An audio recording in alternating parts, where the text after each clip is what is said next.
नमस्कार दोस्तों, स्वागत है आप सभी का यूट्यूब चैनल हिंदी मार्गदर्शन XYZ में। दोस्तों, इसके पहले हमने इतिहास के बारे में पढ़ रहे हैं, हिंदी साहित्य का इतिहास, उसके बारे में अध्ययन कर रहे हैं। आज ये तीसरा दिन है। इसके पहले अगर न देखे हों वीडियो को तो ज़रूर देख लें ताकि आगे समझने में कोई परेशानी न हो। ठीक है दोस्तों, अगर आप इस चैनल को सब्सक्राइब और लाइक ना किए हों तो सबसे पहले इस चैनल को सब्सक्राइब और लाइक कर दें ताकि जो भी वीडियो अपलोड करूं उसकी सूचना आप सभी को मिल जाए। चलिए, आज हम इतिहास के स्रोत यानी हिंदी साहित्य का इतिहास जो लिखा गया है उसके स्रोत, उसमें अनेक पुस्तकों में कुछ लेखकों के बारे में या कवियों के बारे में जो चर्चा की गई है उसके बारे में हम अध्ययन करेंगे। जिस पुस्तक में जितने कवि या लेखक हैं उनके बारे में हम देख लेते हैं किस पुस्तक में कितने कवि का उल्लेख किया गया है। ठीक, तो सबसे पहले हम राम कुमार वर्मा ने इतिहास के स्रोत को निम्नलिखित दो भागों में बांटा था। कौन? राम कुमार वर्मा। राम कुमार वर्मा ने दो भागों में बांटा। पहला अंतःसाक्ष्य,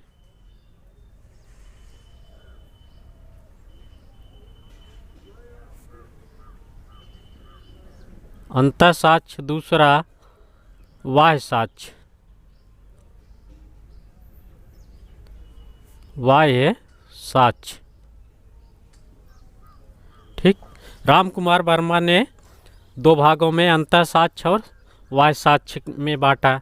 तो इसके बाद हम देखते हैं विभिन्न कवियों द्वारा या लेखकों द्वारा लिखी गई रचनाओं में जितने भी कवि का उल्लेख किया गया है एक एक करके देखते हैं। पहले हम लेते हैं गोकुलनाथ। गोकुलनाथ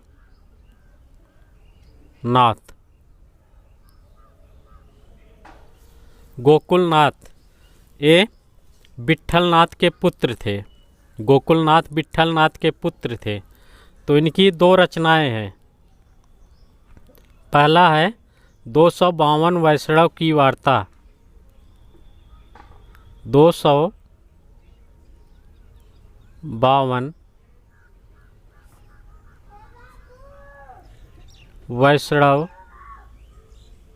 वैष्णवन की वार्ता।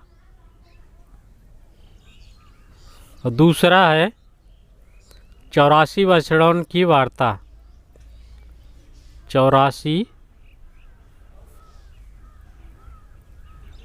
वैष्णवन की यात्रा। इनकी दो रचनाएं 252 वैष्णव की वार्ता और 84 वैष्णव की वार्ता। इसका रचना काल 1625 विक्रम संवत ईस्वी बनाने के लिए 57 हम घटा देंगे। ठीक, तो इसमें ये दोनों रचनाएं गद्य में हैं, यानी ये दोनों रचनाएं जो हैं ये गद्य में हैं।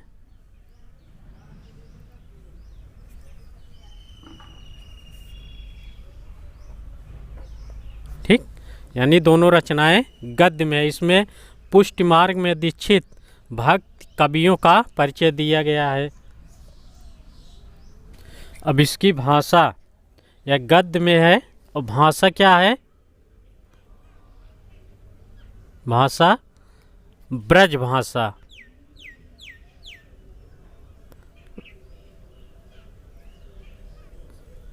यह ब्रज भाषा में दोनों रचनाएं हुई है। 252 वैष्णव की वार्ता और 84 वैष्णवन की वार्ता। इसमें 84 वैष्णवन की वार्ता में वल्लभाचार्य के 84 शिष्यों का, किसकी? वल्लभाचार्य के 84 शिष्यों का वर्णन है। और 252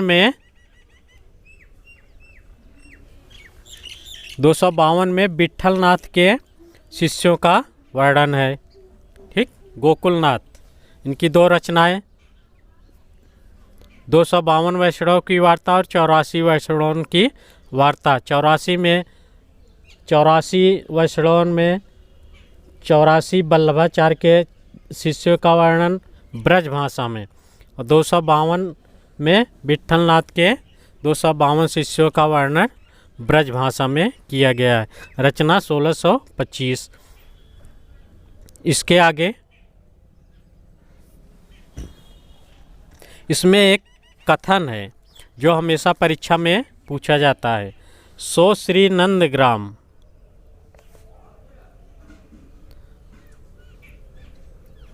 सो श्री नंदग्राम में रहतो हतो,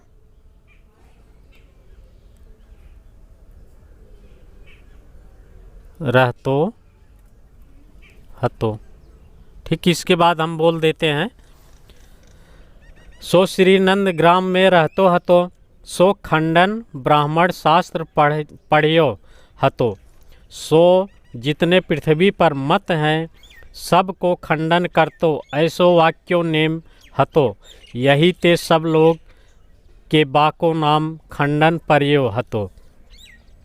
सो एक दिन श्री महाप्रभु जी के सेवक वैष्णवन की मंडली में आयो, सो खंडन करन लाग्यो वैष्णवन।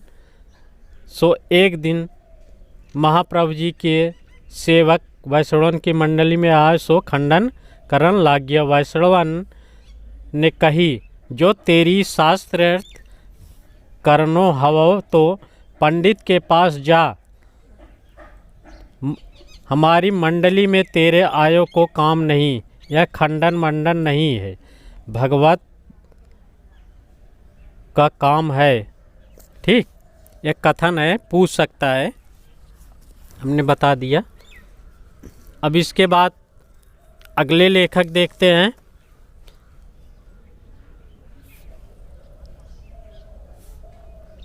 अगले लेखक हैं नाभादास।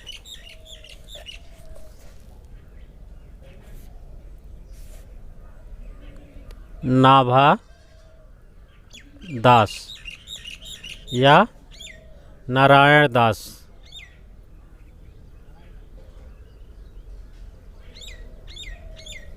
ठीक, इनकी रचना है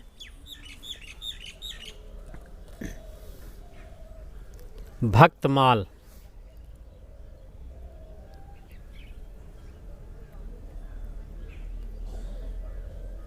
इसकी रचना भक्तमाल कब?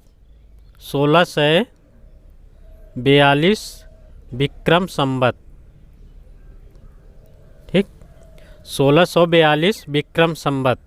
इसमें 316 छप्पयों में 316 छप्पय और 200 कवियों का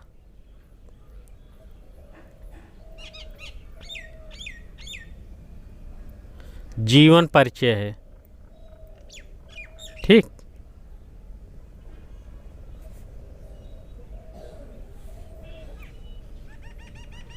जीवन परिचय। तो इसमें क्या है? 300 छप्पयों में और 200 कवियों का जीवन परिचय है। इसके 2 भाग हैं। प्रथम 84 कृष्ण भक्ति और द्वितीय में 116 राम भक्ति कवि। प्रथम भाग में 84 कृष्ण भक्त और दूसरे भाग में 116 राम भक्ति। राम भक्त के कवि हैं। तुलसी को नाभादास ने सबसे बड़ा कवि माना है। ठीक, राम भक्ति में तुलसीदास को सबसे बड़ा कवि माना। तो इसके बाद अगला देखते हैं, बेड़ी माधव दास।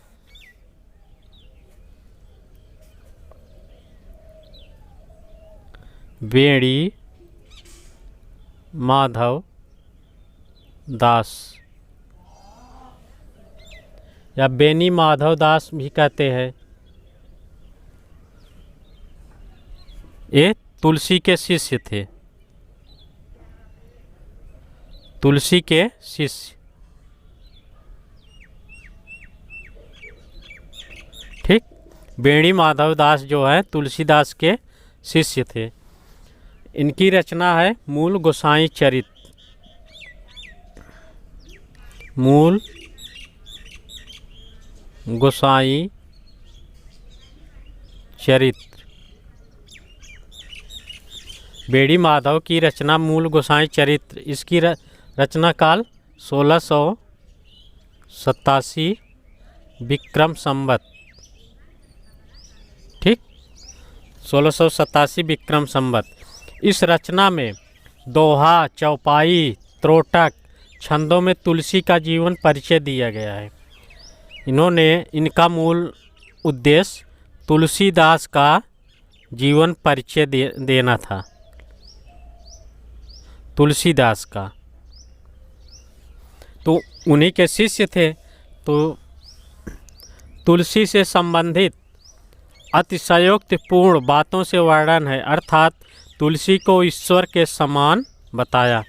इन्होंने तुलसीदास को ईश्वर के समान बताया, ईश्वर के समान।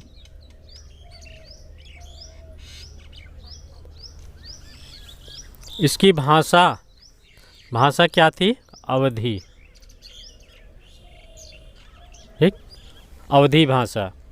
अमृतलाल नागर ने इसी आधार पर मानस का हंस लिखा जो तुलसी पर है। अमृतलाल नागर, आगे पढ़ेंगे इनके बारे में।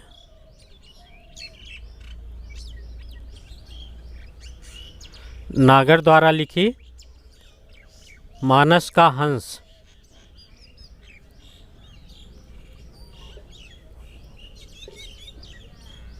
मानस का हंस ये किस पर है? तुलसीदास पर। ठीक, अब इसके बाद हम अगले कवि देखते हैं, ध्रुवदास।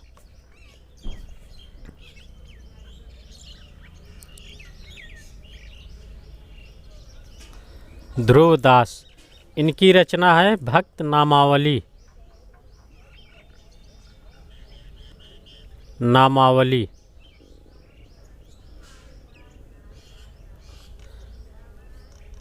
इसकी रचना कब हुई? 1698 विक्रम संवत। ठीक, पद्य रचना है। यह एक पद्य रचना है, यानी गद्य नहीं है, यह एक पद्य रचना है।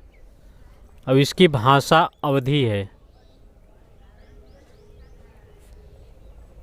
अवधी। इसमें 116 भक्त कवियों का परिचय दिया गया है। अंतिम नाम नाभादास हैं। 116 कवियों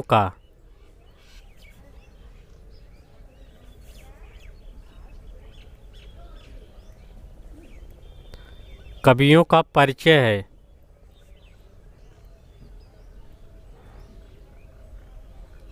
अंतिम कवि कौन है? नाभादास। 116 में 116 में कौन कवि है? नाभादास।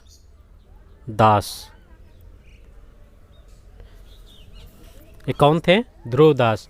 हम उन रचनाओं को बता रहे हैं जिसमें कवियों का उल्लेख किया गया है, यानी कवि के बारे में जिसमें बताया गया है, उन रचनाओं को लेते हैं।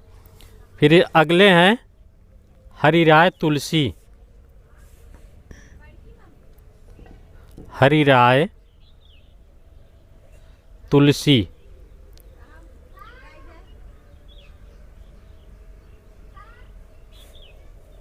इनकी रचना है कविमाला।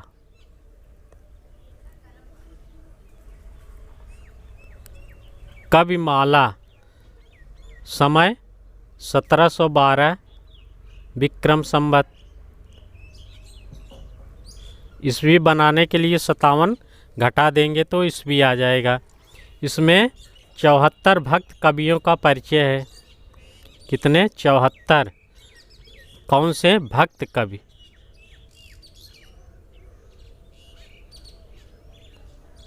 कवियों का। ठीक। अगला देखते हैं कालिदास त्रिवेदी।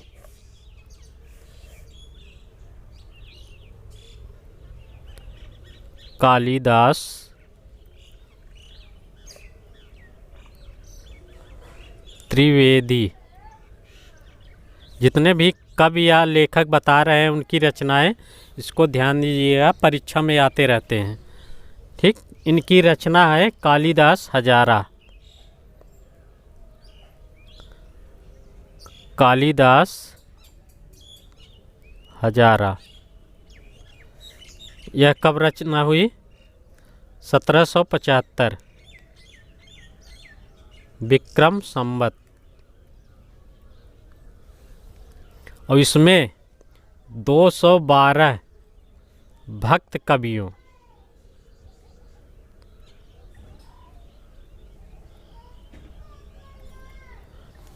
212 भक्त कवियों के 1000 पदों का संकलन है। इसमें 212 कवि हैं और उनके 1000 पद का संकलन है। इसी रचना के आधार पर शिव सिंह सेंगर ने शिव सिंह सरोज की रचना की। इसके पहले बता चुके हैं, शिव सिंह सेंगर की रचना शिव सिंह सरोज है। इसी आधार पर उन्होंने अपनी पुस्तक की रचना की। ठीक। अगले कवि है भिखारी दास। कालिदास त्रिवेदी और भिखारी दास ये सब रीत काल के हैं, आगे पढ़ेंगे तो देख लेते हैं। भिखारी दास। भिखारी दास। इनकी अनेक रचनाएं हैं, लेकिन जो महत्वपूर्ण है काव्य निर्णय। काव्य निर्णय। इसकी रचना 1782 विक्रम संवत। विक्रम संवत ध्यान दीजिएगा। मुख्यतः रीति ग्रंथ है, यह रीति ग्रंथ है। ठीक। किंतु कुछ इतिहास विषयक जानकारी भी मिलती है। यह जो है रीति ग्रंथ है, लेकिन कुछ इतिहास विषयक इसमें जानकारी भी मिल जाती है। फिर अगला है सूदन।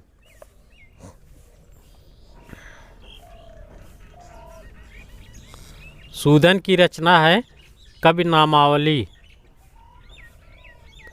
कवि नामावली। तो इसकी रचना कब हुई? 1810 विक्रम संवत। इस रचना में 10 कवित्व छंदों में 10 कवियों का परिचय है, यानी 10 कवि हैं और इनके 10 कवित्व छंद हैं। कवित्व छंद में परिचय है। ठीक। केवल 10 कवि हैं। इसके बाद कृष्णानंद।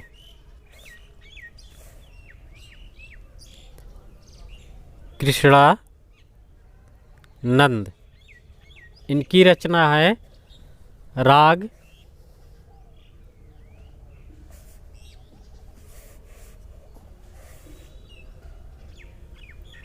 राग सागरोद्भव। सागरोद्भव राग। ठीक। एक कब रची गई है? 1900 विक्रम संवत। इस रचना में सबसे अधिक कृष्ण भक्त कवियों का परिचय दिया गया है। सबसे अधिक कृष्ण भक्त कवि।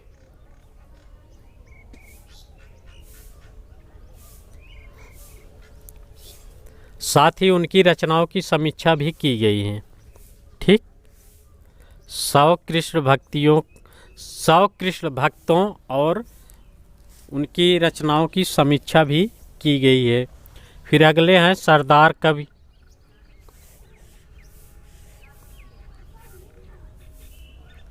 सरदार कवि, इनकी रचना है श्रृंगार संग्रह।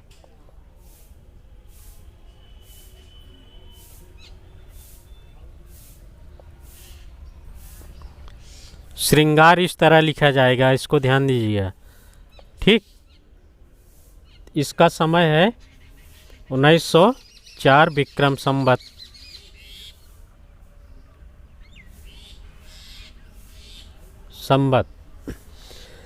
इसमें 125 से अधिक रचनाकारों का परिचय, उनकी रचनाओं के उदाहरण, काव्यांगों की भी विवेचना की गई है। 125 कवियों का। फिर अगला देखते हैं कवि मुंशी देवी प्रसाद।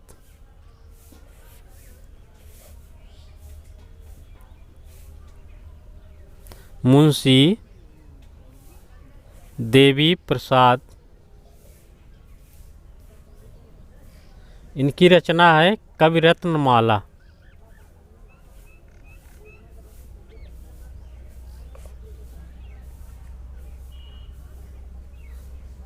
समय 1668 विक्रम संवत। राजस्थान के 108 रचनाकारों का परिचय, उनके अनेक कवित्व, सवैया, छंदों का संग्रह है। इसमें 108 लेकिन राजस्थान के कवि हैं।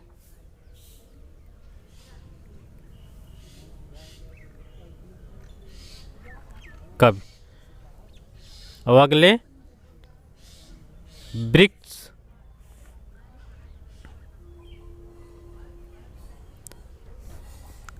ब्रिग्स या ब्रिग्स, इनकी रचना गोरखनाथ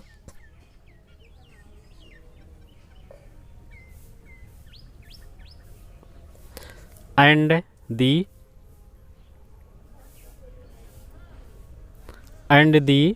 कनफटा योगीज,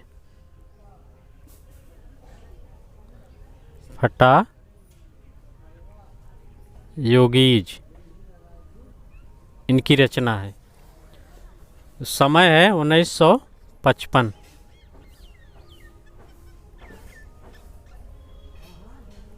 विक्रम संवत। या गोरखनाथ के जो योगी थे, उनमें कनफटे लोग थे, तो उन्हीं की रचना, उन्हीं के ऊपर यह लिखा गया है। ठीक, अभी हमने विभिन्न लेखकों द्वारा लिखा गया जो जीवन परिचय था, यानी उनके पुस्तकों में जितने लेखकों या कवियों का जीवन परिचय दिया गया था, उसके बारे में अध्ययन किया।